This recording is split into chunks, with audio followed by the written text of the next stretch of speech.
they're trying to attract new players and not placate bitter vets. Right. And I would argue that my position as to why this is not good for the game is actually that it's bad for new players. Maybe not for the reason why people think, but again, I go back to the fact that the only reason why they're selling a fit retriever is because they know that the biggest barrier to entry is the actual act of getting and fitting the ship itself. They could just chuck the ISK at you, but it won't matter. Because if you don't know how to fit the ship, if you don't know where to get the ship, if you don't know whatever, then you still have a barrier to entry and you still don't know what you're doing and you still fail out, right?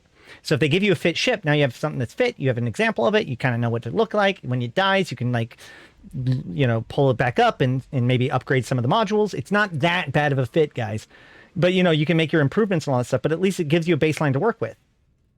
But all of this is just covering up the fact that CCP fails to teach you how to fit a retriever yourself. That's the real issue, right? In that case. I feel like that should be covered in the MP. Exactly. In Echoes, at every step of the way, they're like, okay, here's a Punisher. Now, here's these two guns, fit them. Here's the web, fit this.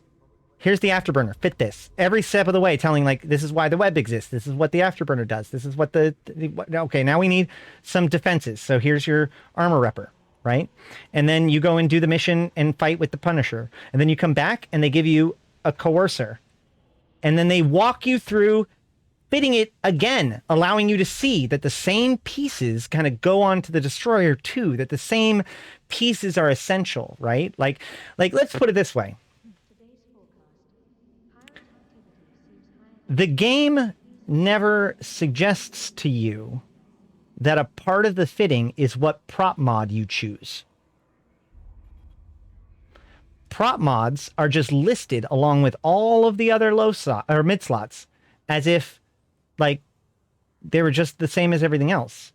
But really it's like, what weapon system do you want? What prop mod do you want? What tank do you want? Right?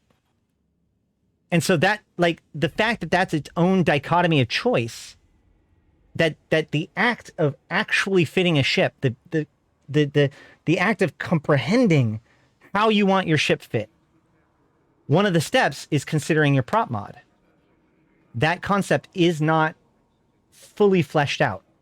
The use of a prop mod gets mentioned. You get told to turn on your afterburner. But they don't ever go into the fact that, you know, it's either an afterburner or a micro-warp drive. Micro-warp drives are faster, but afterburners don't bloom your signature, so you take less damage. Afterburners are for damage mitigation. Micro-warp drives are for moving around. Micro-warp drives cut into your cap twice, whereas afterburners take less cap. None of this is mentioned.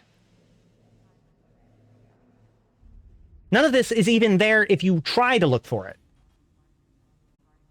That's the issue. The issue is not CCP selling a fit retriever. It's the fact that CCP would have even felt the need to do it in the first place, because it's absolutely non-essential any other way.